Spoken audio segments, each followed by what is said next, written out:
May 1945. A rain-soaked road in western Germany shines like black glass under a low, bruised sky. The air carries a mix of wet ash, gasoline, and the sour scent of masonry ground into mud. In the ditches, water gathers in shell holes and abandoned helmets. Far off, a damaged bridge creaks under the weight of retreating carts and refugees, the sound swallowed by the steady hiss of rain. On the shoulder of that road, an American Jeep idles. It is small, almost unimpressive if one expects victory to look like a battleship or a heavy tank. Olive drab, open cab, flat fender spattered with clay, a windshield filmed with grit. Yet the engine note is even and assured, a mechanical breath that does not waver. It is not loud. It does not boast. It simply continues, as if the world's ruin is not its concern. A line of defeated German soldiers moves under guard. Their uniforms hang loose, belts tighten to hold up trousers that no longer fit as they did. Their faces are gray with exhaustion, eyes hollowed by retreat, hunger, and the long, humiliating knowledge that the war has ended without the ending they were promised. They glance at the Jeep the way a thirsty man glances at water, less with envy than with disbelief. And then a request surfaces. Quiet at first, then repeated enough to become a recognizable pattern in surrender cages, detention pens, and road-bound columns. They ask to keep the Jeep, not as a trophy, not as a souvenir of a lost cause, not as a gesture of defiance. They ask because the Jeep represents something they have run out of: movement, fuel, parts, certainty, and time. In the wreckage of their country, where rail lines are broken, where trucks have been abandoned for lack of gasoline, where civilians push wheelbarrows through ruined streets, this small American vehicle seems like a miracle of practicality. It is a machine that still works when so many things do not. That request is the hinge of a larger story, because the Jeep was never merely a vehicle. It was a visible piece of a system, an industrial and logistical system so expansive that it reshaped the war's tempo, and then reshaped the defeated enemy's understanding of what modern power truly meant. In the early years, many German soldiers could afford contempt. They had been taught to see the United States as rich but soft, an untested society of abundance without discipline. They were told that American manufacturing meant cheapness, mass-made goods that would fail under the stress of real war. They were told that when hardship arrived, American morale would crack, and that the superior will of a hardened, obedient nation would prevail. Even in the language of propaganda, there was a moral certainty: the enemy's comfort was proof of their weakness. Then the Americans arrived with an army that seemed to carry its own roads. At first, the Jeep looked like an insult to European ideas of engineering. It was not sleek. It was not refined. It was not built to impress. It was built to do the same brutal work again and again, over mud, over rubble, over the broken edges of a continent, without needing reverence. It did not ask the driver to believe in it. It asked only for gasoline and basic maintenance. And in the American system, gasoline and parts were not occasional blessings. They were expected deliveries. The Jeep's most unsettling feature was not its speed or its size. It was its reliability, repeated at scale. A single good machine is admirable. An endless stream of good machines is terrifying. And this is where expectation collided with experience. German soldiers, trained in a culture that prized technical sophistication and the romance of elite weapons, expected American equipment to be crude. They expected it to be plentiful but fragile, like cheap tin. They expected to capture American vehicles and find them worn out, poorly made, unsuited to Europe's mud and winter. Its genius was not that it did one role better than anything else. Its genius was that it could do many roles well enough, and it could be built in staggering numbers, and it could be repaired with standardized parts. That last point is where the Jeep becomes more than a machine. It becomes a philosophy. Standardization sounds like an office word. In war, it becomes a weapon. When a part fits one vehicle, it fits thousands. When a mechanic learns one engine, he understands an entire fleet. When a manual is printed, it can teach 100 men. When a factory produces a component, that component will find a home somewhere on the front. This is what the defeated began to recognize, sometimes without having words for it. They had fought a war not only against soldiers, but against an industrial rhythm. The American Jeep carried that rhythm in its bones. It was built for interchangeability, and interchangeability meant the Americans could absorb loss. A blown tire was not a crisis. It was a replacement. A damaged axle was not a death sentence. It was a repair job. A vehicle destroyed by artillery was not a tragedy that ended mobility. It was a subtraction from a number so large it barely changed the equation. Germany could not treat equipment that way by 1944 and 1945. Every vehicle lost became a wound that did not heal. Fuel shortages shrank training, limited maneuver, and turned retreats into marches. Spare parts became scavenger hunts. Units cannibalized wrecks in the field like starving men picking bones. And so, across the last winter and spring of the war, the enemy's relationship with the Jeep changed. At first it was curiosity, then it was envy, then it became a kind of silent respect. German units did use captured American equipment when they could. Any army will, because war is practical at the point where survival is at stake. But the Jeep carried a special meaning because it highlighted what Germany increasingly lacked, a cheap, robust, widely available tool for mobility. The Kübelwagen could do much, but the American advantage was not merely a single vehicle, it was volume and supply. The Americans did not rely on rare excellence. They relied on abundant competence. In battle, abundant competence is often more decisive than rare brilliance. This is the uncomfortable truth the Jeep forced into the enemy's hands. A German soldier might have believed that the war would be decided by heroic assaults, superior tactics, and ideological conviction. He might have believed that sacrifice was a currency that always purchased victory. He might have believed that if one fought hard enough, history would reward that effort. Then he watched the Americans drive around destroyed bridges, haul supplies through roads that were barely roads,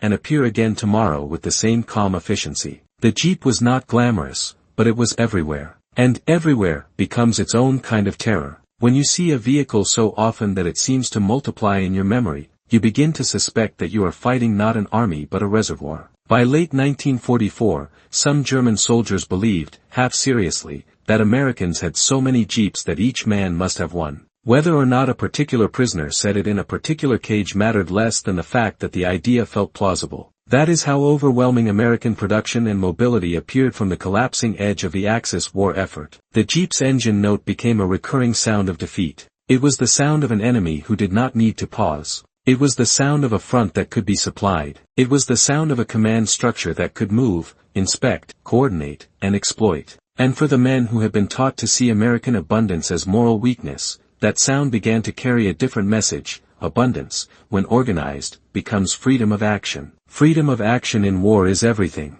It is the ability to shift troops, the ability to rescue the wounded, the ability to bring up ammunition when a line is about to crack, the ability to get an order to the right place before the opportunity passes, the ability to move faster than the enemy's decision cycle. The Jeep was not merely a tool for comfort, it was a tool for tempo. German soldiers expected American life to be soft, but they encountered American war as relentless. Not relentless because Americans were fanatical, though many were determined, but relentless because the system behind them kept functioning. The United States could field an army while maintaining the industrial base to sustain it. Its factories were not under nightly bombing in the way German factories were. Its rail and road networks were not being cut by enemy armies on its own soil. Its farms were not battlefields. In practical terms, American abundance meant the Americans could plan for tomorrow. By 1945, Germany often could not. So when the war ended and prisoners began to move into cages, camps, and temporary enclosures, their eyes drifted toward American equipment with a mixture of resentment and fascination. It was not merely the Jeep. It was the whole scene, vehicles lined up, fuel present, spare parts available, uniforms that looked clean in a world of soot, rations that arrived as expected rather than as miracles. But the Jeep stood out because it was intimate. It was close enough to touch. It was small enough to imagine as one's own. It was not like a bomber or a battleship, things too vast to claim. The Jeep was a machine a man could picture using to reach a farm, to carry food, to transport a family member, to escape a ruined city. It was a tool that could turn survival from a slow walk into a driven journey. That is why the plea, "Let us keep it," appears so naturally in the imagination of the defeated, and why it fits the documentary rhythm of the era even when told in different recollections. A man who has spent months walking, retreating, and watching his motorized war become a war on foot will see a working vehicle as a kind of salvation. A man who has watched his nation promise modernity and deliver collapse will see in the Jeep a different modernity, one that actually functions. And with that realization comes the transformation. In the Axis worldview, especially in Nazi ideology, modernity had been harnessed to a single purpose: domination. The state demanded sacrifice upward, toward the leader and the myth. Industry served conquest. Individual life was expendable. The system was designed for obedience and for war, but it was not designed for resilience under sustained attrition. It was built to win quickly or to die trying. The American system, by contrast, revealed itself in objects like the Jeep as something less dramatic and therefore more durable. It was not designed around one man's will. It was designed around institutions, contracts, factories, standards, and a vast workforce, millions of people making parts they would never see assembled into whole machines. It was a society that could distribute competence. It could produce not only weapons but tools. It could replace loss without collapsing into despair. The Jeep symbolized a strange kind of power that did not need to posture. Its very plainness was the point. The Jeep looked like it belonged to a world where practical solutions mattered more than grand speeches. Where a driver's life was worth saving with a vehicle that could reach him. Where wounded men were not simply abandoned to die because the system could not spare transport. Where commanders could move forward and back because movement was assumed, not begged for. To the defeated, this could be infuriating. It suggested that the war had been lost not only on the battlefield but in the deeper contest of organization. It suggested that courage and suffering, however real, had not been enough. A man might hate that truth and still recognize it. And then, in the late spring and summer after surrender, the psychological effect deepened. Because prisoners did not only see Jeeps at the front, they saw them in occupation duties, moving military police, carrying administrators, hauling supplies, escorting detainees. The Jeep became an everyday instrument of order. It moved through towns where the Third Reich's banners had been torn down, where new signs were posted, where curfews were enforced, where black markets formed in the shadows of destroyed stations. The Jeep was not merely part of combat victory, it became part of the post-war shape of power, quiet, mobile, everywhere. That presence could change a man's perception of what freedom meant in material terms. Freedom is often spoken of as an idea, as a banner, as a sentence in a constitution. But for a man living in ruins, freedom is also the ability to travel to find work, the ability to carry food home, the ability to rebuild, the ability to move without begging permission from a collapsing bureaucracy, the ability to believe tomorrow will contain fuel, parts, and bread. The Jeep, in this sense, became a moving metaphor for American democracy's deeper advantage. It created abundance and then distributed it into function. Not perfectly. Not without waste. Not without injustice in its own society. But in the hard arithmetic of total war, it proved capable of sustaining itself and projecting that sustainment across an ocean. The enemy had expected America to be decadent. They discovered America was industrially disciplined. They had expected a rich society to be fragile. They encountered a rich society that could mobilize, standardize, and endure. They had expected propaganda to be reality. They found reality was louder than propaganda, even when it spoke in a quiet engine note. And this is where the begging, if we use that word carefully, because sometimes it was more like pleading, sometimes bargaining, sometimes simply asking, takes on its full meaning. A defeated soldier asking to keep a captured Jeep was not merely asking for a vehicle. He was asking for a piece of the future. Because the Jeep represented motion in a world of stoppage. It represented fuel in a world of shortages. It represented standard parts in a world of improvisation. It represented predictable logistics in a world where promises had become lies. And perhaps most painfully, it represented a kind of national competence that his own leaders had claimed as their monopoly. In the final months, many German soldiers had fought on not because they believed in victory, but because they feared what surrender would mean, especially on the Eastern Front. Fear can keep a man in a trench long after faith dies. But in the West, as American captivity became more likely, the image of the Americans began to include not only tanks and artillery but food, cigarettes, medical care, organization. Things that did not erase the humiliation of defeat, but did reshape the imagined landscape of survival. The Jeep sat at the center of that imagined landscape like a practical icon. Even the way it looked, open, unarmored, exposed, carried symbolism. It was not a machine built around fear. It did not hide behind armor. It assumed it could move fast enough, be replaced fast enough, be supported well enough. It assumed a world where the individual vehicle did not need to be sacred, because the system behind it was the real strength. Totalitarian regimes often fetishize singular objects. The superweapon, the perfect tank, the invincible unit, the leader's personal standard. They build myths around rarity. Democracies, when functioning well, build strength out of ordinary multiplication. The Jeep was ordinary multiplied until it became extraordinary. And so, on that wet May road, the Jeep's engine continues its steady rhythm while defeated men watch it. That sound becomes the recurring symbol for everything they cannot unsee. The fact that their own motor pools have vanished, their own supply lines have collapsed, their own promises have turned into smoke, while the enemy's simple machines still start on command. The transformation, when it comes, is not a Hollywood moment. There is no grand speech. There is only a quiet, internal shift, a man realizing that modern war is not solely a test of bravery, and not solely a test of tactical genius, but a test of systems.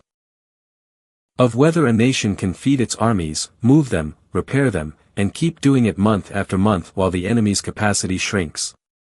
The Jeep teaches that lesson without words. It teaches it in mud. It teaches it in spare parts. It teaches it in the unromantic business of showing up again tomorrow. And for some of the defeated, that lesson extends beyond war. Because once the shooting stops, the question becomes, what kind of society can rebuild? In the rubble of Germany and Japan, the post-war struggle would be not only physical but ideological. People would have to decide what to believe after the old beliefs had led them into catastrophe.